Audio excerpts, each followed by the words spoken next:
Assalamualaikum warahmatullahi wabarakatuh. Nggak mulai aja. Guys, mulai. Assalamualaikum warahmatullahi wabarakatuh. Kami kelompok 7 akan mempresentasikan Software Requirement Specification atau SRS dengan nama proyek Sistem Informasi Penerimaan Peserta Didik Baru. Pada bab pertama akan saya jelaskan introduction. Yang pertama ada purpose.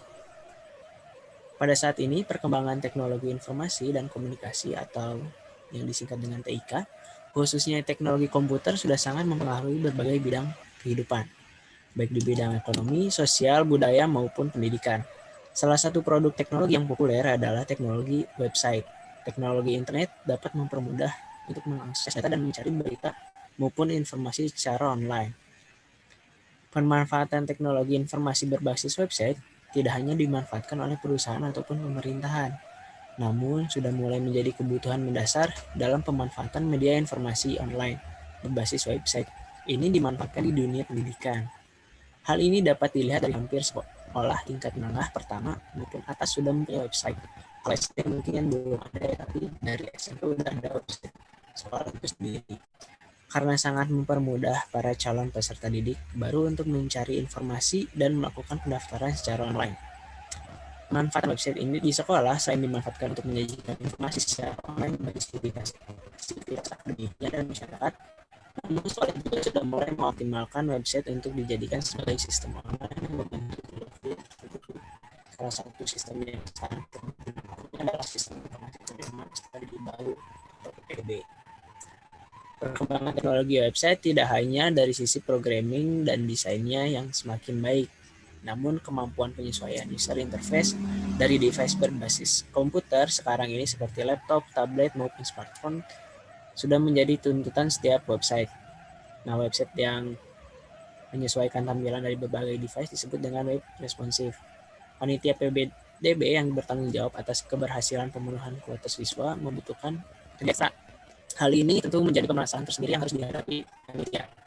Dengan adanya sistem informasi PPDB ini, masalah yang dihadapi akan terselesaikan dengan baik jika akan menggunakan panitia. Kemudian yang kedua,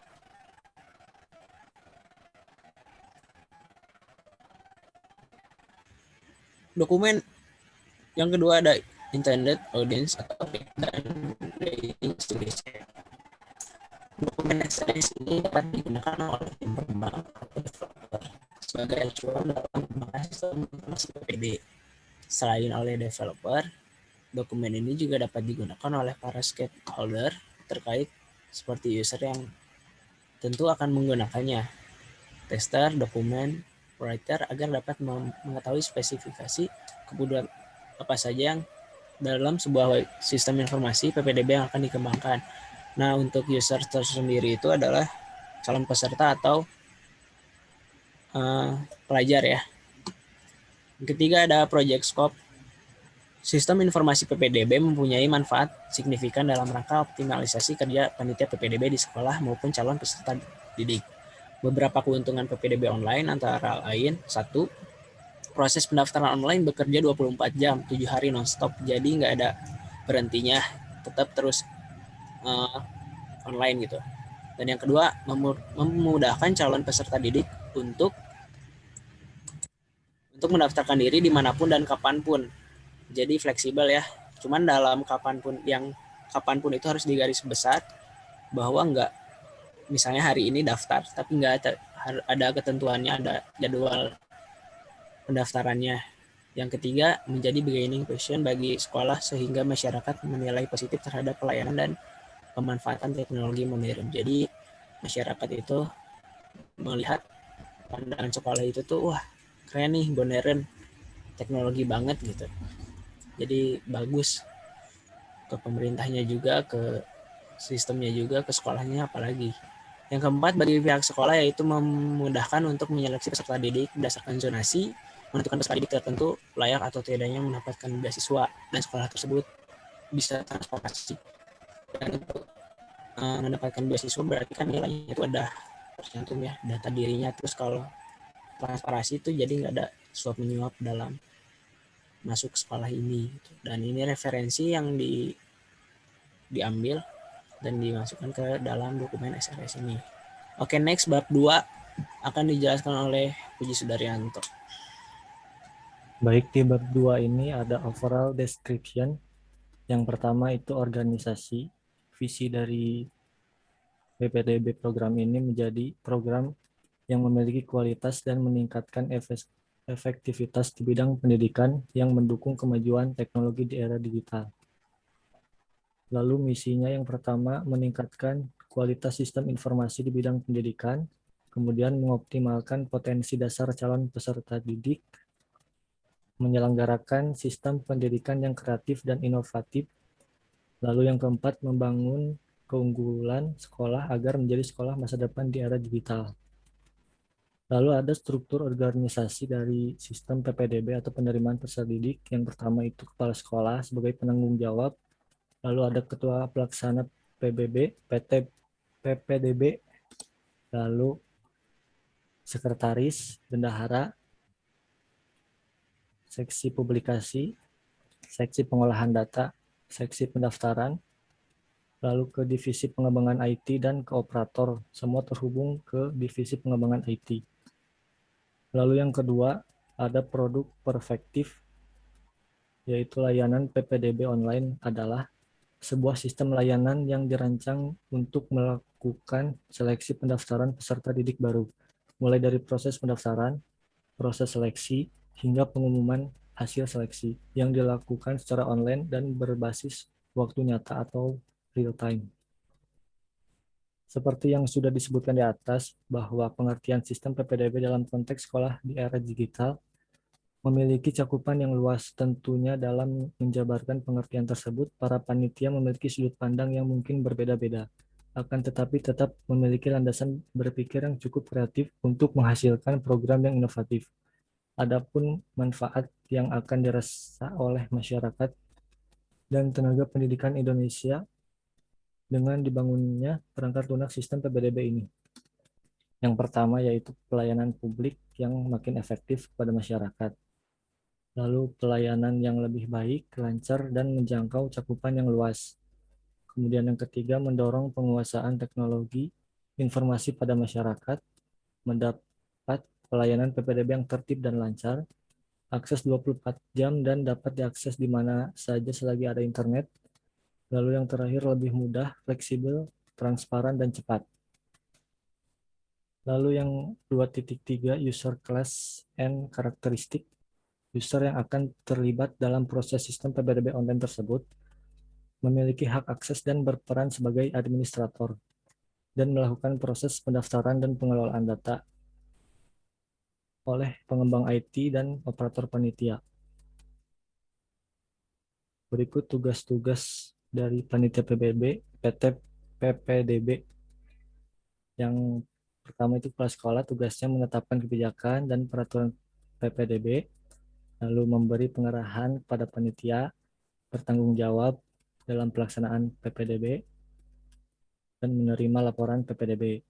Lalu ketua pelaksana tugasnya yaitu membentuk kepanitiaan PPDB di sekolah.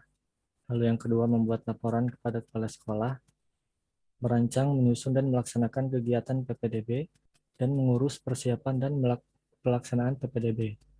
Lalu ada tugas sekretaris, yang pertama menyiapkan format yang berhubungan dengan PPDB, mengarsip administrasi PPDB, mencetak laporan hasil, dan melakukan pemeriksaan berkas-berkas PPDB.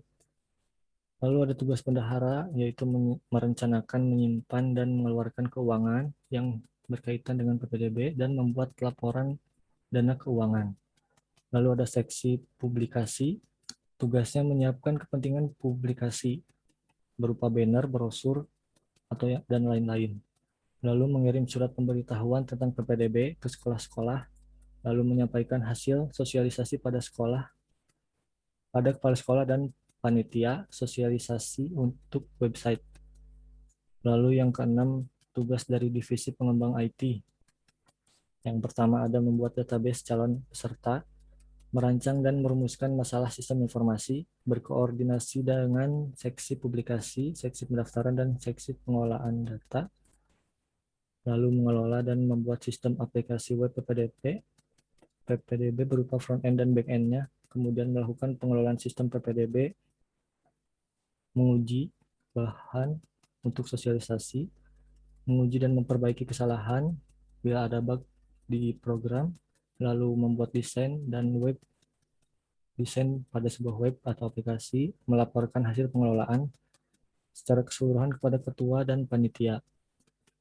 Lalu yang ketujuh, tugas dari seksi pendaftaran. Yang pertama itu menyerahkan berkas pendaftaran ke seksi pengolahan data, lalu menyerahkan dan melaporkan biaya administrasi bendahara, lalu berperan sebagai operator.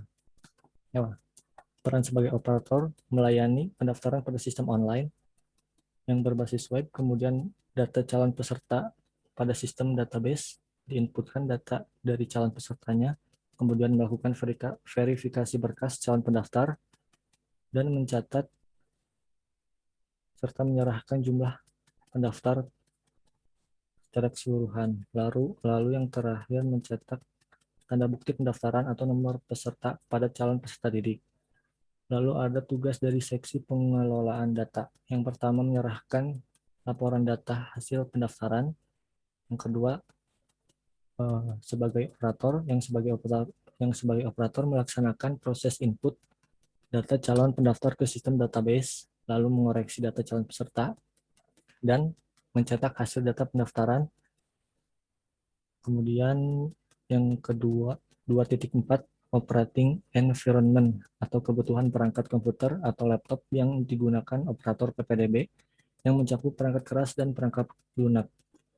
Adapun spesifikasi perangkat yang digunakan dalam pembuatan sistem atau penggunaan web PPDB online, yaitu yang pertama perangkat kerasnya prosesor minimal Intel Core i3, lalu VGA-nya integrated atau yang eksternal juga nggak apa-apa, lalu memorinya minimal 8 GB supaya lancar, lalu harddisk 500 GB sudah sangat cukup, dan menggunakan sistem operasi Windows 7, 8, atau 10 yang 64 bit atau Mac OS, dan sediakan juga koneksi internet atau WiFi.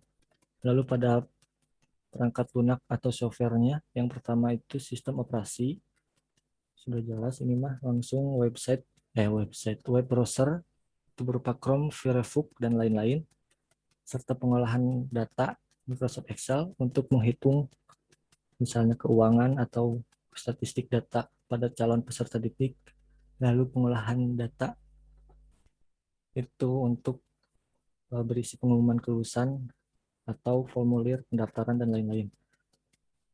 Lalu yang 2.5 yaitu assumption and dependence. Beberapa yang mempengaruhi perkembangannya, penggunaan sistem dapat tercipta dengan baik dan dapat mendukung tujuan dari pembuatan sistem penerimaan peserta didik baru secara online atau yang berlawanan arah. Yang pertama yaitu pihak sekolah maupun masyarakat yang belum menjangkau internet yang baik dan sumber listrik yang tidak memadai, lalu terbatasnya sumber daya manusia yang inovatif dan mau berkembang di era digital, sosialisasi yang kurang kepada masyarakat, dan yang ketiga keadaan masyarakat yang kurang memahami akan kemajuan teknologi informasi yang sudah berkembang semakin pesat. Kemudian bab 3 akan dibacakan oleh Irfan. Baik, untuk bab 3 itu fungsional recruitment.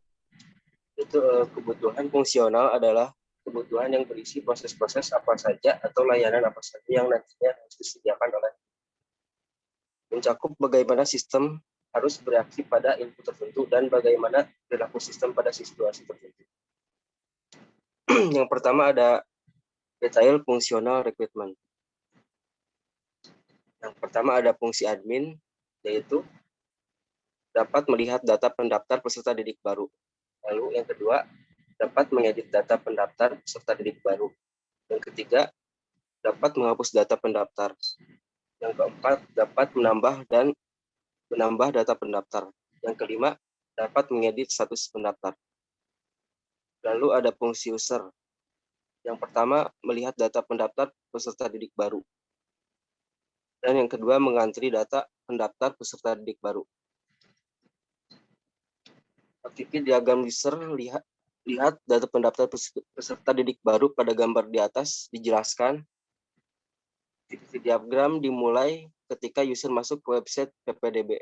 Dan setelah itu dia melihat data pendaftar activity diagram. Dimulai ketika user masuk ke website PPDB dan setelah itu dia memilih menu entry form pendaftaran, kemudian user akan meminta bukti pendaftaran. Activity diagram dimulai ketika admin melakukan login, kemudian masuk ke menu PPDB. Setelah itu menambah data pendaftar peserta didik baru dan diakhiri dengan menyimpan data tersebut.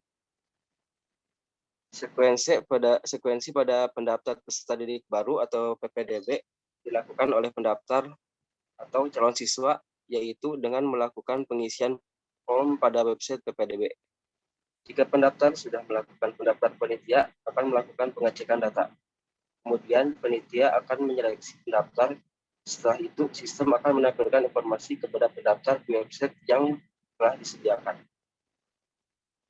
Sistem yang dirancang untuk mempermudah dalam proses pendaftaran peserta didik baru atau PPDB. Kewenangan administrasi pada sistem ini yaitu yang pertama, login ke dalam sistem. Yang kedua, mengedit, melihat, dan menghapus pendaftar.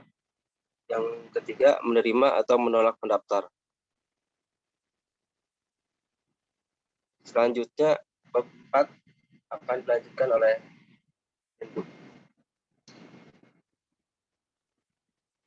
Umbu.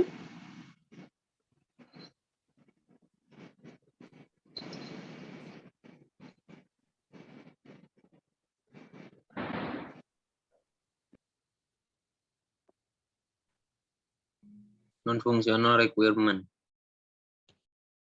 Kebutuhan non-fungsional adalah batasan layanan atau fungsi yang ditawarkan sistem seperti batasan waktu, batasan pengembangan proses, standarisasi, dan lain-lain. Dalam bahasa lain, kebutuhan non-fungsional adalah kebutuhan yang menitik beratkan pada properti perilaku yang dimiliki oleh sistem. Karena sistem ini berbasis web, tidak ada batasan untuk menggunakan device-nya melalui media apa saja.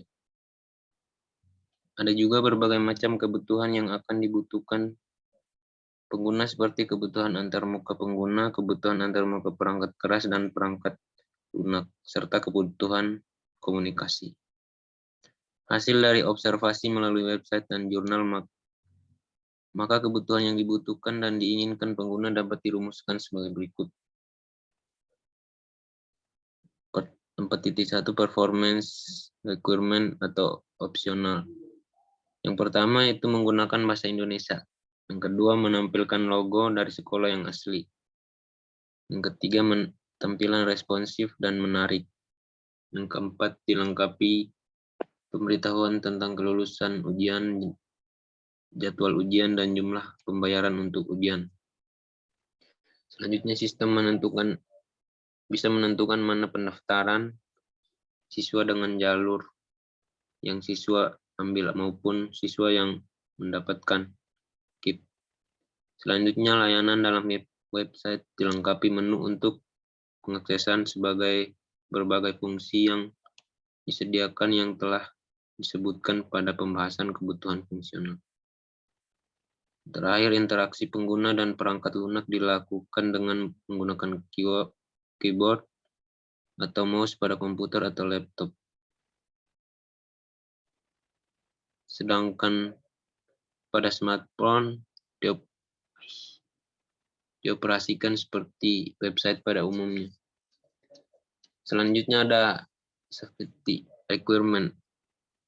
Yang pertama adanya backup dari data sehingga data reliable.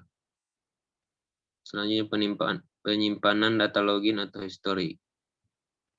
Ketiga dilengkapi dengan user ID yang unik dan password karena ada transaksi saat pendaftaran. Keempat bisa mengenkripsi data yang dikirim melalui jaringan internet.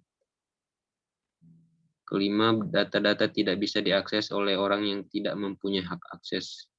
Terakhir, sistem aplikasi database yang dilengkapi dengan password. Udah.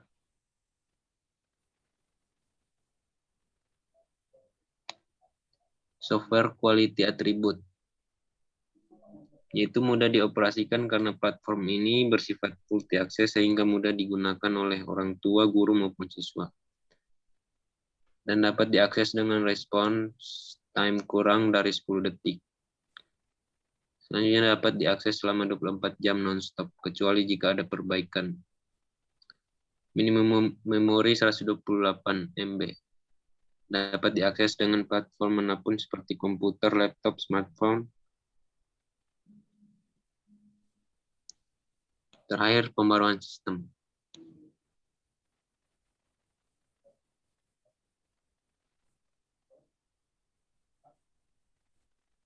Rindu baca nu mana?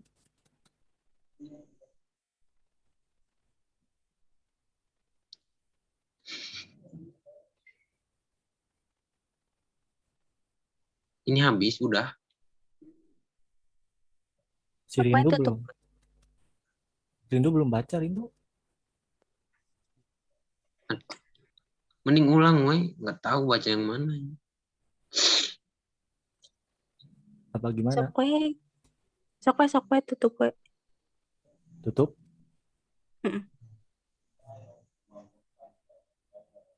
Kirain gue yang bab 3.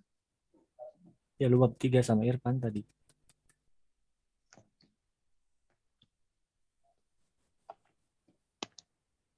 Baik, sekian dari kelompok 7 tentang presentasi modul 2 praktikum analisis dan perancangan perangkat lunak. Sekian dari kami. Wassalamualaikum warahmatullahi wabarakatuh. Sama-sama.